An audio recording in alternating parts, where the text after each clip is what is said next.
Ladies and gentlemen, it is me, Soul, back again. Welcome to another episode of the Soul Sessions. I have me with Mike Hermann from Retrosoft Studios. They are the creators of RetroMania Wrestling. Mike, how you doing, pal? Great, Ben. Thanks for having me on. I appreciate it. Hey, no worries, man. Great to have you here. So, well, first of all, explain to our viewers who might not be familiar with this great retro game coming out. What is RetroMania? So, RetroMania Wrestling is a throwback arcade wrestling game to like the 80s, 90s style of games that I grew up playing and I really always loved. And I wanted to do kind of a revisit the past and put my own spin on things and add some stuff that I always thought was missing from those games due to either the developers not doing it or just technology changing.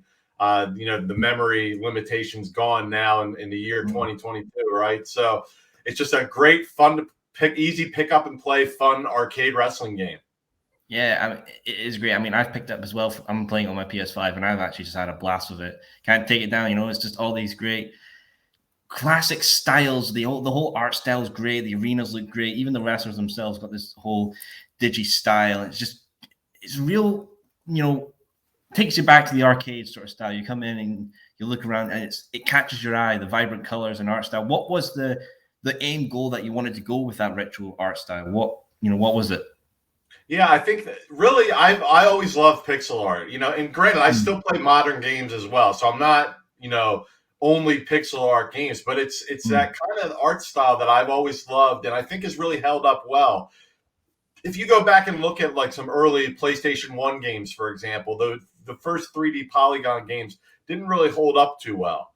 But even today, though, like if I go back and play NES games, the good ones at least, the art has held up. Like Super Mario Brothers, still a classic. It's 2D pixel art, and there's a lot of games like that have just held up over time. And I just always have really loved that game. And my favorite era probably is the 16-bit, like Sega Genesis or Mega Drive, as it was marketed to you guys. And the Mega Drive and the Super Nintendo that was my kind of heyday. The Mega Drive was my console of choice growing up as a kid. So I always loved that art style, and I wanted to do a game. And unfortunately, we never got a great port of WrestleFest, the arcade game, into the home consoles. We had Super WrestleMania and Raw, and we didn't even get Wrestle War here in the States, which was a real cool looking game. So, there are some great 16-bit games, and I just wanted to do one myself. Well, hey, that's it. And let's I would have my hat on, tip our hats to Wrestle War. What a classic that is in itself. Let's speak about, before we go more on to Wrestle, yourself in game. Well, it started really, I want to say like 2010, 11 time frame. So we're going on 10 years of this project. Initially, it was I wanted a remake of WrestleFest, and that's all I wanted to do. So I found one other programmer, and we started doing some stuff. And then it kind of, with anything, if it's just a hobby, you'll pick it up for a little bit and then maybe put it down for a while. And we weren't really getting any traction. Fast forward back now, 2017, beginning of 2018, I said, all right, am I really going to do this? I'm in my 40s. It's now or never. When am I going to start it? I want to do it now.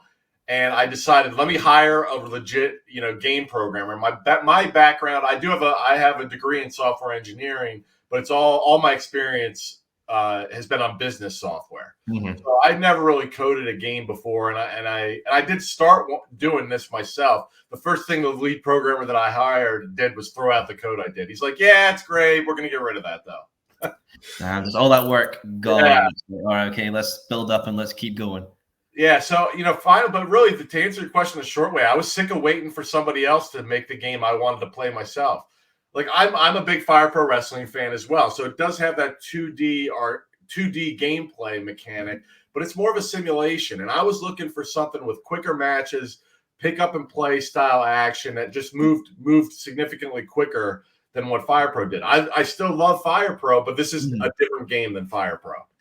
Oh, yeah, definitely. I played Fire Pro as well, and I can definitely tell, hey, it's not a carbon copy. They are completely different identities in their own, for the better, because if you look at Retro and you look at Fire Pro, they're different, but they're both great. They bring something new to the table. So speaking of Retro, we've got the multiple game modes within the game. Let's talk about the story mode.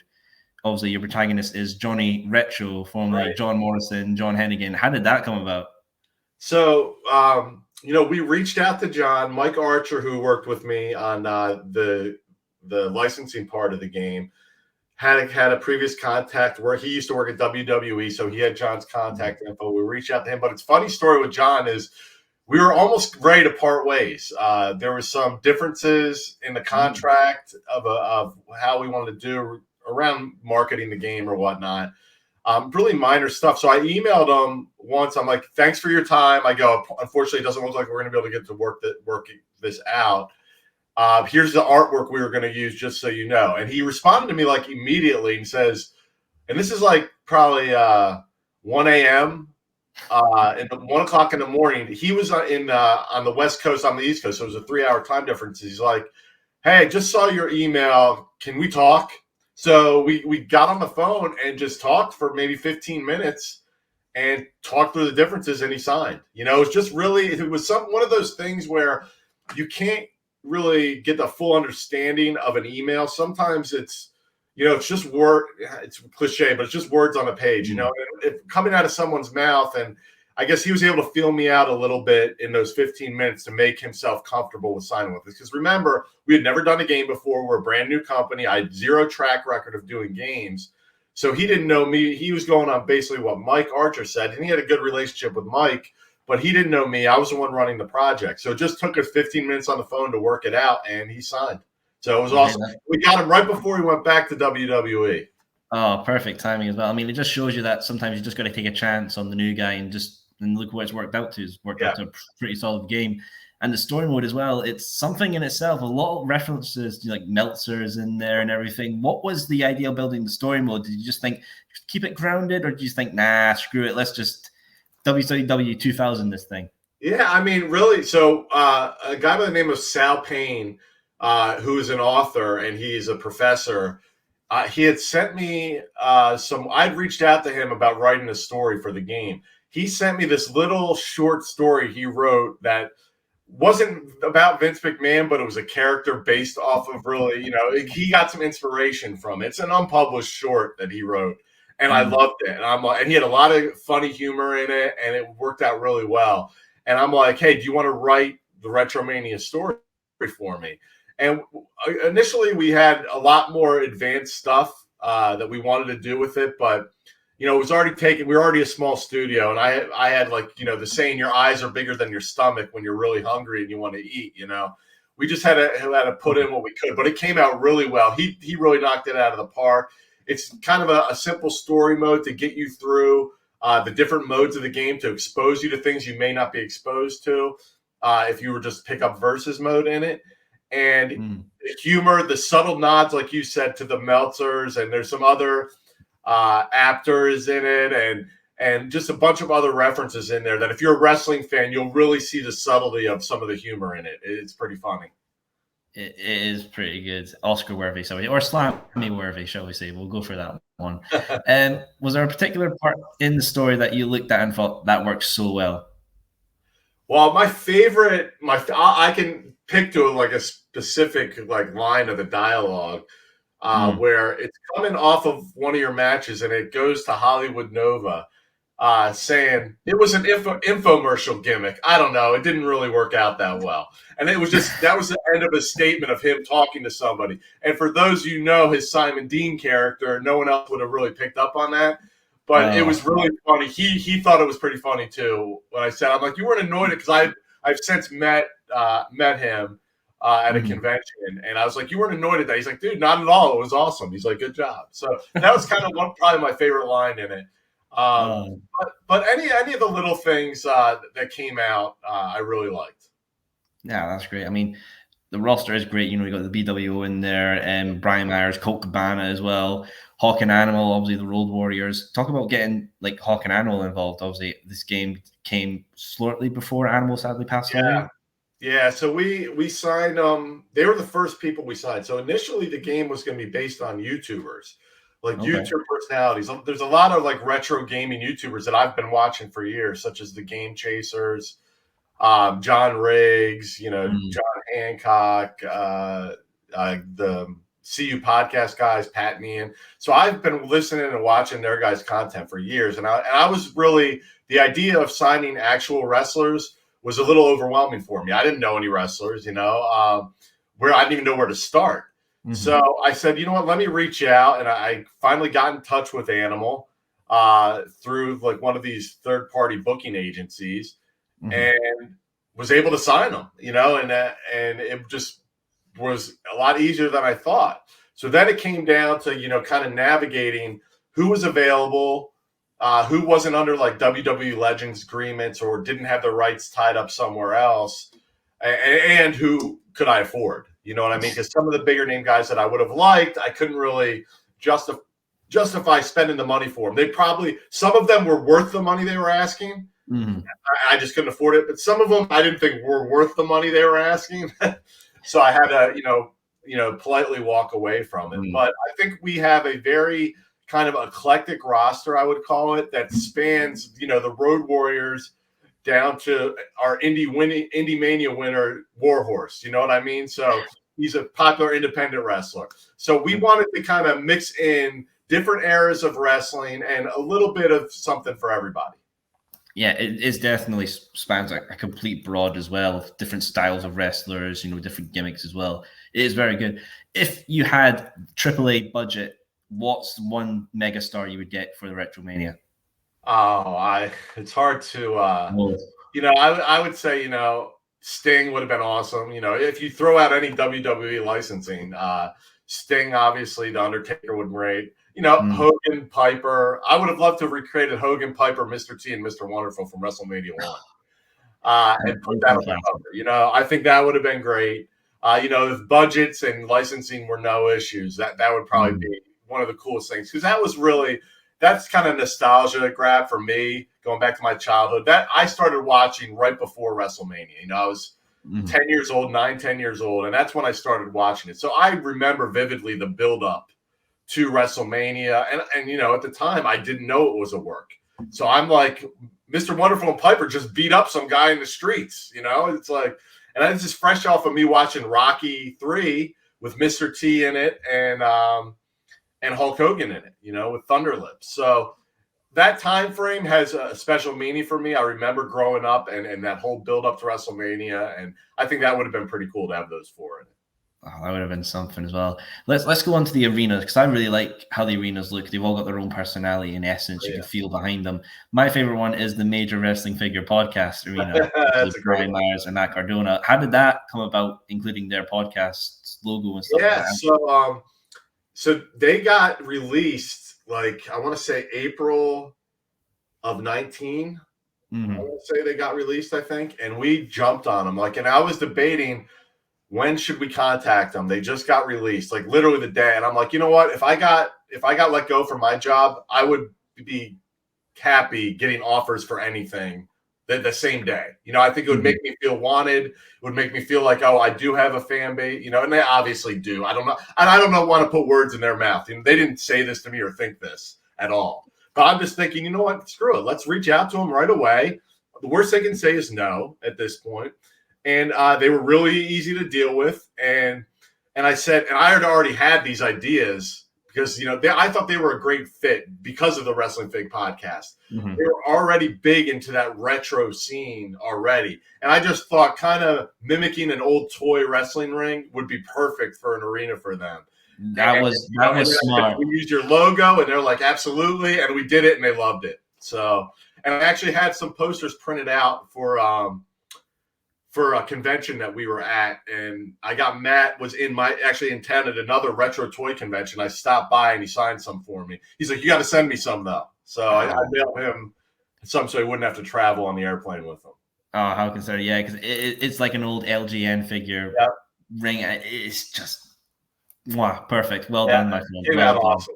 Our artist, Corey Annis, was the artist, our environmental artist on it, and he just has done a phenomenal job in all the arenas. They are good. And besides that, obviously my favorite one. What's one of your favorite arenas? I do like the Too Many Games and Retropalooza kind of video game convention themed arenas. Because again, it goes back to that whole YouTube idea I had. And this is where I was able to give a nod to a lot of those guys The ring changes with their logos on it if you hit them on the sides of the tables. So I do really like those two. But I love the Blue World Order arena. And I know it's a lot of blue, but I love the way we did the Titantrons that are around the ring and moving with all their images. Mm-hmm. I just really loved it. And I've gotten to know those three guys a little bit. So that's part of the reason too. All three of them great guys. And it made me, it made it real easy to work with them, and they just got a good kick out of it. Yeah, it is nice with the shading of blue and everything. It's not too overpowering. It actually settles in well, and it's a nice in the eyes as well.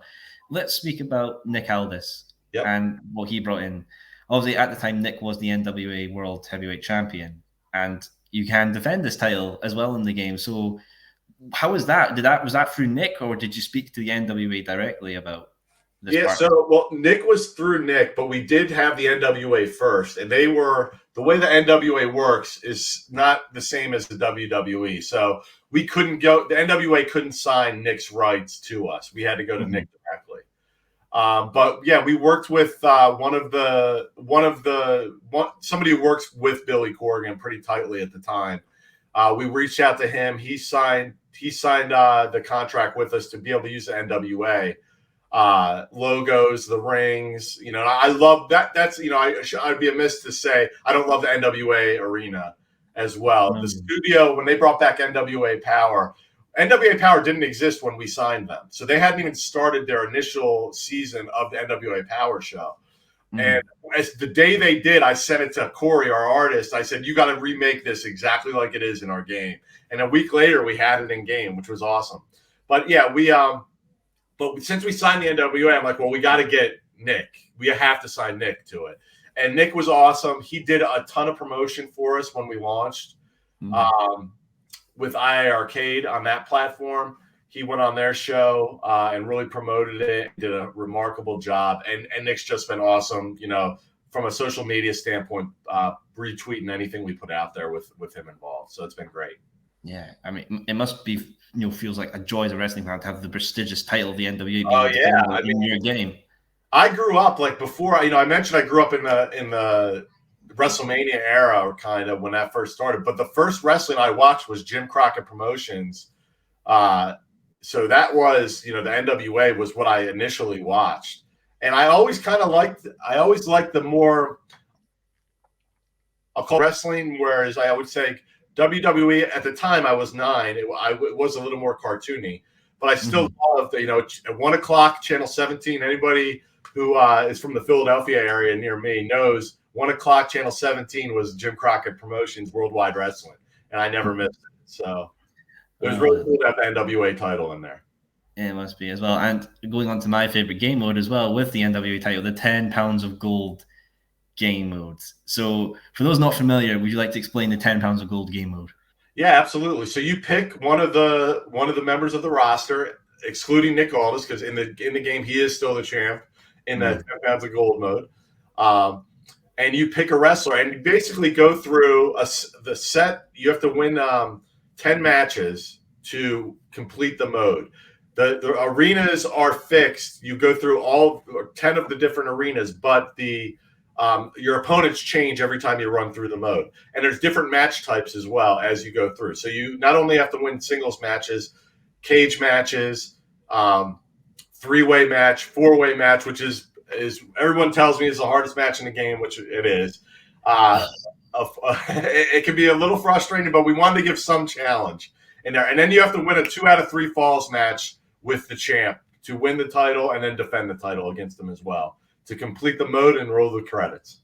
Yeah, it is a very good game, what I must say. It gives me sort of reminiscence of Mortal Kombat story mode as well, with how you would change the opponents. Was that sort of like an inspiration, or was there something else? Absolutely. I mean, I grew up on all those fighting games where you kind of had to run through the ladder and you would go through, and with Mortal Kombat, I played a ton of Mortal Kombat, and you'd select the ladder mode, and you'd have to basically go up the tower and defeat the mode. So we definitely wanted to put something like that in the game.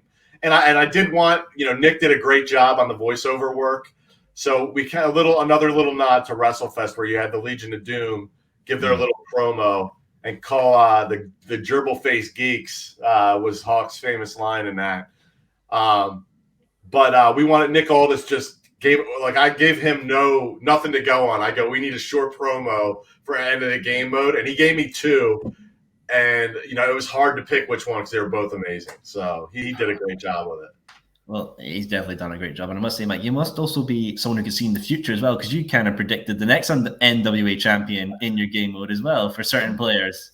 Yeah, Matt Cardona taking taking the belt away from the champ. Yeah, I mean, you never know. And, we make stars. We signed Chris Bay. He goes on. Gets signed by Impact. Warhorse makes a couple of appearances on AEW television.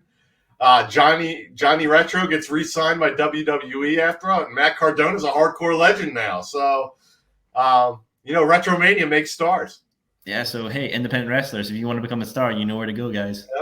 Yep. So let's Chris Bay, actually, who recently is becoming a part of this roster as well. And I love what you're doing as well, free DLC. It's a great practice just within the game industry in itself. What was it like getting Chris Bay? You know what? We did a little tournament. It's March Madness right now over here in the States for college basketball. And we had this idea where we do an Indie Mania tournament. And we wanted to put one independent wrestler in the game as well. So we created a bracket of 32 independent wrestlers, which was a big pain in the butt because we had to sign them all the contracts and make sure they would agree to be in the game if they won. So we had to get 32 wrestlers signed. And then we basically did a social media tournament where there were different things. They had to cut a promo. They had to get the most likes on some post or something like that. And Warhorse won it, but Chris Bay was in the Final Four. And I didn't know either of them actually before this tournament. The guy who runs our social media follows everything, and I don't follow it closely. I don't really follow much independent wrestling. I knew a couple guys. But I started being fans of several of the guys in that tournament and started watching them after the tournament. And Chris Bay was one of the guys that stuck out to me. I love his moveset. So I was like, dude, this would be awesome. He's like a living video game sometimes, some of the stuff he can do in the ring. And we reached out to him, super easy to deal with, and we signed him after Indie Mania was over. I go, I know you didn't win, but I'd love to sign you because, I'm a big fan now, and I just love seeing him. And we're ready to release. We're just about ready to release him. We're going through final testing. So hopefully very, very, very soon, he'll be in everybody's hands. We are playing with him internally. I've shown a couple videos online with him, and he's a ton of fun to play. Oh, well, that's great. Really excited. A new addition to the roster. Was there anyone in that Indie Madness that you were surprised at, like the results not getting passed or, who got so far? Was there anyone that just caught you off guard? Yeah, you know what? I thought RJ City was going to go farther. Oh. And he got upset pretty early on. But, other than that, it's like every one of them had a pretty passionate fan base. Mm-hmm. It was funny. We had the Heat Seekers who recently had an appearance in the Crockett Cup for NWA. And they were like, "Don't put us against each other," in it, which was cool because they're our team and they were really pushing the tag team thing. So we did that, but I would say Simon from What Culture Wrestling got pretty far, and we thought he might win it because of his status in the wrestling community. Mm. So we were we thought he might take it all, but Warhorse. His fans behind him, and they pushed him through to the end. Oh, well, I guess Simon Miller didn't get the thumbs up for that one then. Right, yeah, he got a thumbs down. One thing I want to go back to with the titles, obviously, on your website it says that more further titles were going to come by. Is this still the plan, or are you going to go for NWA? So we're working on a tag team mode now. Once we get this update, so one thing is we're not super quick in getting stuff out, and we are well aware of that. But we have really taken time over the past several months. Our last launch was in June, so we're 10 months now out from our last launch, almost, on RetroMania Arcade. So once we were done that launch, the last 10 months we've been going through bug fixes, fixing animations, getting rid of stray pixels. But that's kind of the boring stuff. That stuff, like, to me, I really wanted to fix. I wasn't happy with. But on top of that, we've added a ton of other stuff. Granted, they're small little things, but things like just when you play a Retro Rumble, you can now get your opponents exiting the ring in other ways. So, for example, if I use Jeff Cobb's belly to belly overhead suplex, I can eject somebody from the ring now, which is really cool when you do it. And we tried to add a bunch of other moves like that into the game where it doesn't happen every time, but if you do it and when it happens, you get a really good pop out of it. Things like more cage interaction. So that same move now, if you do it inside of a cage, you have a chance of throwing your opponent into the cage. So things like that, cleaning up animations, adding another thing we've recently added was throwing your opponent back into the ring from the sides if you have them on the outside of the ring. And then just tweaking a whole bunch of other stuff to make the game, as more fun and just be able to do a little bit more and to give the replay a little bit more value there. Yeah, of course. We don't want Cyberpunk 2077. Right. But, with that said, this is a passion project, and I'm not going anywhere. I'm going to keep, we hope to do another game at some point, but the beauty of this day and age of video games, we can keep updating this thing. So we want to keep giving you, if you bought it a year ago, you're going to get a big update soon, and then we are going to try to make our updates more frequently and not make people wait. Have a set kind of roadmap. We want to add these 3 things to the game, get them in, and then move to the next, so people aren't waiting as long as they have this time. But to go back to your original question, which was, are you going to add tag team belts or add additional belts in? We are working on the tag team belts. That's our next big update. Will be a tag team mode, similar to a 10 pounds of gold with our little twist on it. And that's kind of like, I always like playing through the Saturday night's main event version of WrestleFest, where you had to go through as a tag team. So it's similar to 10 pounds of gold, but we're going to throw in a couple union match types in it as well. Not too shabby. Will they be NWA tag titles, or will they be your own creation tag titles? The NWA tag titles we'll be making. Oh, nice. Very nice. They are beautiful belts then. Yeah. Trusted in your hands. So I want to go to the IR Arcade thing, because that's an impressive thing in itself. I mean, I would love one, but shipping is a bitch. I ain't risking it on my wallet. Right. But how did that partnership go around? That must have been something special for you. It was amazing. They reached out to us about putting RetroMania on their console, their big console, the arcade machine. And I said, sure, we can do it, but you got to make a RetroMania arcade cabinet for me. And I kind of just said it kind of tongue in cheek, like not really meaning it. I just thought we were going to put it on. We're like, all right, we'll do that. And I thought that was a great marketing tool for us, just because when you see a RetroMania arcade, not everyone's going to be able to purchase that arcade, but it's going to show, RetroMania, and then it's going to help us on all the other platforms that we're on as well. But I'll tell you, it feels at home playing it on an arcade machine. RetroMania, really its roots are in arcade wrestling games, so it just fits perfectly on the iArcade. And it's a really beautiful machine. It's real quality work, top-notch controls. The artwork on it is phenomenal. They did a phenomenal job on it. And they're great people at that company. Jung, the CEO there, is just a great guy. And they just, they're so passionate about what they're doing, and it shows. Oh, yeah, definitely. I mean, I've seen it on like some of the wrestlers' Instagram pages, and it does look like an absolute beauty. Do you think you ever might do maybe other alternate styles, maybe, or do you think you want to just stick to the one? I'll leave that up to iArcade. I mean, I'm more for, I'm all for them doing that. They actually have a black edition where they don't put anything on it, where you can put your own stuff on it as well. So maybe we'll do some additional artwork or something. I would love to do it once we maybe upgrade our roster a little more. Get like Mr. Hughes and James Storm on there, 2 other guys that we're going to be releasing probably this coming year, and maybe some, who knows, down the line. Who knows who else? Who knows? Who knows what's sprinkled in the future for the RetroMania? I want to just quickly touch upon female wrestlers. Will we see maybe them down the line, or are we just basically just going as we go and see how we go? So it's not I'm against it. It's just it's more of a budgetary thing. We'd have to do all new artwork models for it. So right now, the way our art pipeline works, we have 4 base male models. We'd have to create at least one, but really to do it right, we need four female, different body size, body type models on there, and then draw it from there. And these are all hand-drawn 2D pixel art sprites. So we'll see. I'm not ruling it out, but it's more of a financial question to answer more than whether or not I want to do it. If we do another game, it'll be 100%. That's on the top of the list. It won't get overlooked for the next. Not that it was overlooked this time. It was always a budgetary reason. But we'll definitely. It'll be a more of a priority on another game.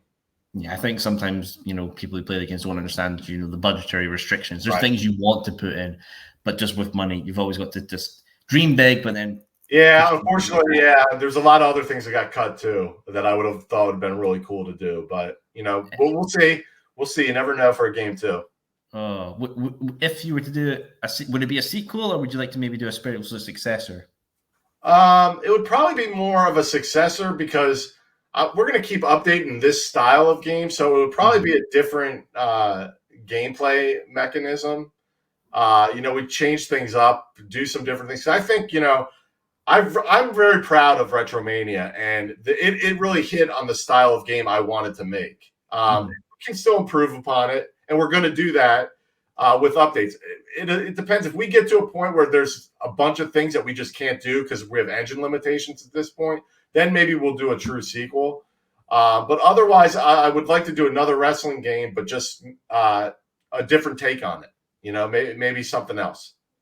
Yeah, by different take, you mean maybe go for a 3D art style or an anime art style, or just maybe mix up. I don't know. Well, it's up in the air still. So definitely something different. I am partial to pixel art, but we'll see. Because at 3D, there's a bunch of other players that are doing great work. In the 3D space. So I think we have a little bit of a niche in the 2D space. But who knows? Maybe more of like a 3D models in a 2D space, something like that we could do. We'll see. You never know. That's still here. We still got a little ways to go with RetroMania, though. Hey, there's always great things to come in the future. And you've mentioned the tag, pound of gold sort of thing coming in. Other match types, I guess you've got down the pipeline as well for coming in. Maybe like Infernos or Extremes. Yeah. So one of the guys that works with me, who does quality control now, has been harping on me to put blood in the game since it came out. And how do you feel about it? I actually think I got a look. I think we already have like a teen rating, so I don't think it would actually affect our rating if we did put blood in. And he's not looking for much, just a little bit. If you ran somebody's face into the cage or something, something like that. So. But yeah, maybe some more use of weapons. There's certain things that are a little bit difficult to do in a 2D match. One of the things I would like is like a double cage 2-ring match. Okay. I think the term for that match is copyrighted by somebody, so I don't think I can say it. But I would like to do something like that. The only thing is that we'd have to zoom out a lot to get 2 cages on the screen at once. So I'm not sure how it would play, but we'll see. I wouldn't mind doing something like that. And maybe some of the other gimmick matches that we saw back in the 80s, like coal miner's glove or something on a pole. Put something on a pole. Maybe put a manager above in the cage that if you win, you get to beat up the manager. Who knows? Or how about put yourself on the pole? We'll add some managers to the game as well that you can interact with a little bit. Oh, nice. You should put yourself on the pole. You get to beat up the creator of RetroMania if you win the match. What a match type that'll be. And I'm just gonna say something. I would love for you to get Matt Cardona to put the Internet Championship in RetroMania. Yeah, I remember talking to him about it, but he wasn't sure what he was going to do with that when he had first left WWE. So yeah, I should definitely revisit that with him because I wouldn't mind putting that in. I think that would be a fun addition for sure. Oh, that would be very good, and I would happily defend that against all other members of the roster. And something wrestling video game fans love is one particular game mode, and I'm pretty sure you know the one I'm meaning. One that's made a recent return, General Manager mode. How is that something we could see in RetroMania, or is that something you want to completely steer away from and do your own sort of thing? I mean, that would probably be like, one of the things that we knew going in that we weren't going to do just because of the cost analysis that it was going to take to do was just more customization, specifically create a wrestler mode. And the reason being is the number of art assets to do it, especially in 2D. Like Fire Pro does it, but they haven't been completely reusing all the assets, but they've reused a lot of the assets through the years, and they have all that animation work kind of done, and they've just kind of fine-tuned it. And they've been in business. The first Fire Pro was on the PC Engine back in the 80s, early, like maybe 86, I want to say 87, somewhere around there. So we didn't do that. I would love to do a GM mode, a full-blown suite of customization tools where you create your own story, create your own angle, create your own stable, create your own wrestlers and everything. In order to do a GM mode right, I think you need all that other stuff in there as well. So that would probably be another game, but you never know. If we could do it in this one at some point, you never know. Certain games out there have a lot of longevity nowadays, because you look at like Minecraft's been the safe base, not that we're a Minecraft, but Minecraft's been the same basic game for how many years now? They just keep adding stuff to it, new features, little things here and there. So, maybe we can just keep updating the game. Hell, I've been playing Diablo 2 again, and that game came out over 20 years ago, and I started playing it again. So some of these games have these long lives, and you never know. We could just keep building and keep adding onto it. So Diablo 2, that's hitting the flashbacks now, man. Right. Jesus Christ. Do you feel like sometimes video game fans are just maybe a bit too hotshot in wanting sequels and all that, and not sticking to the original product that can be updated and given more longevity? Yeah, I get it. Everybody likes new stuff, it's just our human nature. You know what I mean? There's always the new version. You're always looking forward to the sequel, and it's just, I think we're all do that. We're all guilty of that. So I think there's certain exceptions to the rule, and I think, especially, we want to do, we're probably going to do some paid DLC, but we still want to do some more free DLC as well, and really give people the bang for their buck. So if you bought in early, you're still getting free updates. It would be great to get a free update 10 years from now, as long as we can support the game. We're already easily transitioned to PlayStation 5, as you alluded to earlier in the interview. We're on the latest gen consoles, and the way those consoles are coming out, there's no reason we won't be able to play on the next one. They seem to be more concerned with backwards compatibility now. So, we should live on into the next gen. Yeah, of course. Speaking of that switch to gen, was there any issues that you ran into, or was it a completely seamless process? Yeah, we didn't do anything really. It was all the work was done by Microsoft and Sony. It just worked. Yeah, we did. Now there's some certain things if we want to. There's some certain new features we could probably make use of in the next gen stuff. But being a 2D pixel art game, you didn't need to upgrade to a PS5 to play RetroMania. So, with that said, it was seamless. We didn't really do anything to get them playing on those machines. Oh, that's perfect. And let's move from the home console to the PC Master Race, as some people like to call it. You guys are on Steam as well, and I think you're coming out for the Epic Game Store as well. Yeah. So we were early adopters to their kind of new publishing program. So we are working on that now. Our engine is just getting to work with the Epic Game Store engine. So just like you have the Sony, Microsoft, and Steam, they all have their different versions of trophies / achievements. Epic has the same thing, so we're putting those into the game now. And we have, and I'll call myself out on this. We had a glaring issue with the Microsoft Final Trophy on the Xbox. That's finally going to be fixed in this upcoming. Where it was a problem with our engine. We had to rip out that trophy and create a new one, achievement, and create a new one for the Xbox players. And they are not happy with me, and I apologize to them. But it is coming very, very soon.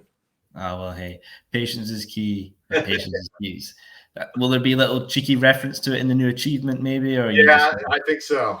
Oh, nice. Well, I don't want to make them madder than they already are, though. They're very passionate. I'll tell you, I was never huge in the whole achievement trophy thing until I made a game that had them. So then I naturally had to unlock everything. And I really, it adds another level to the game. And the nice thing about it is, unfortunately, the Switch doesn't have it, but other versions, it kind of forces you to use all the characters in the game, check out all the arenas in the game that all our artists spent time doing, and maybe see some, little Easter eggs throughout all those arenas that we have in there. And that's a nice thing about doing the achievements, but I can see how it gets annoying if the last one won't unlock. So we got you, Xbox people. We got you. Xbox people, don't worry, you're being saved. You're being saved. Going back to the achievements and trophies, was there one that particular that you sticked out? Like, yeah, that was a good challenge. Well, I think we had somebody who was super big on the Xbox scene. He kind of came up with all of them. Some of them were the standard ones. Just like win the title with everybody. I liked kind of the 5 times because it's a reference to Booker T when he would say 5 times. And I thought he got creative with the naming of all of our achievements. That one stuck out to me. But they all are nothing too extravagant, super complicated. Again, the design of them was to try to get you to try all aspects of the game. Mm-hmm. No, that's great because some people always just stick to the one thing, one person, one matchup, one arena, but you really want to spread them out, and then you never know, they might find a new favorite wrestler because someone might be like, oh, I'm a Nick Aldis fan, who's Warhorse? I don't really want to touch him, but then you've got an achievement that specifies Warhorse, and it's like, oh, I'll try him out, and then hey, you're a new fan. And you got to go to the Hell Arena to use them to unlock that achievement, and that's one of our cooler looking arenas. It is a dandy arena indeed. Well, Mike, I want to say it's been a pleasure having you here on the Soul Sessions. Absolutely fun talking about this game. If someone wants to pick this up, where can they pick it up? We are digital only currently in the Microsoft Store, Sony Store, the eShop on Nintendo, on Steam, of course, coming soon to Epic Games, and on iArcade. If you have an iArcade machine, we're on their connected store. Or you can buy the iArcade RetroMania cabinet. And then we do have a deal with Limited Run Games, and we will be doing a true physical release in the coming months. Once we release most of our DLC, they like everything done, but if we're going to keep working on this game, it may not be a final version. We'll see. We're still talking to them about that, but we already have a signed agreement with them. So it's definitely going to be coming to Limited Run Games soon. That's perfect. Is it just like a standard edition, or is there a collector's edition? Oh, I'm sure we'll have a collector's edition. There's a ton of stuff we can do in the retro wrestling or just the wrestling space in general. Maybe, hey, you never know. Maybe a tie-in with the Wrestling Figure Podcast would be very cool. Well, I better break out the bank and savings then. I'm ready to be skinned. Well, Mike, it's been a pleasure having you here, my friend, and I wish you all the best. Thanks. Appreciate you having me. Hey, no worries. And remember, viewers, be safe and be kind to one another. Have a good day. Soul signing out.